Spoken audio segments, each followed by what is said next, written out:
Bonjour et bienvenue à Ropocket News. Aujourd'hui vendredi, on décolle vers un ciel tout propre, on se délecte de nouveaux aliments à croquer, et si vous avez besoin d'une excuse pour ne pas aller travailler lundi, ouvrez bien vos oreilles, c'est parti.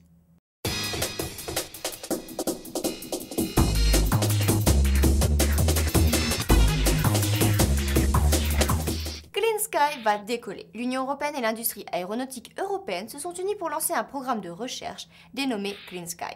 Un investissement d'1,6 milliard d'euros qui permettra, sur le long terme, d'améliorer l'empreinte écologique de la prochaine génération d'avions. Une diminution de 50% des émissions de CO2, une réduction de 80% des émissions des oxydes d'azote et une réduction de 50% du bruit extérieur d'ici à 2020.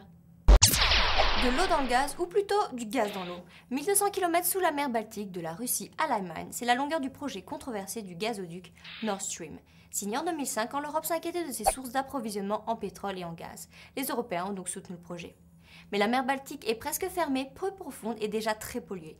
À bien y réfléchir, au vu des dangers environnementaux et les conséquences que ce projet entraînerait pour la faune, la flore et les 85 millions de personnes vivant autour de cette mer, cela vaut-il vraiment le coup ? Gastronomie ou l'art de bien manger. Du renouveau dans la gastronomie européenne. Oui, je sais, les Français sont très susceptibles au niveau de leur gastronomie, avec leurs produits authentiques et naturels, des produits du terroir.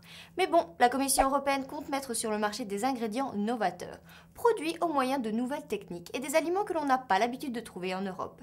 Tout de même, l'Autorité européenne de sécurité des aliments veillera au grain, afin de s'assurer que ces nouveaux aliments soient sans danger.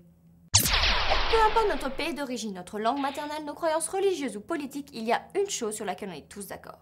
Se lever chaque matin est un véritable calvaire. On déteste le son de ce fichu réveil. Europocket va donc vous dévoiler le top 10 des excuses qui ont été utilisées par les Européens. Toutes les excuses sont bonnes pour justifier la paresse. En plus d'être malade, des embouteillages ou du réveil qui n'a pas sonné, on a de tout.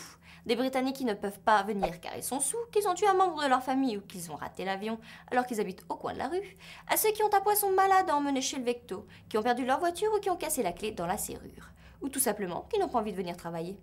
Alors, quelle excuse te servira lundi ? Voilà, la semaine est finie, je vous souhaite à tous un très bon week-end. Moi je vous quitte pour Barcelone, mais on se donne rendez-vous lundi ici même à Ropocket. Si je n'ai pas raté mon train, amusez-vous, ciao.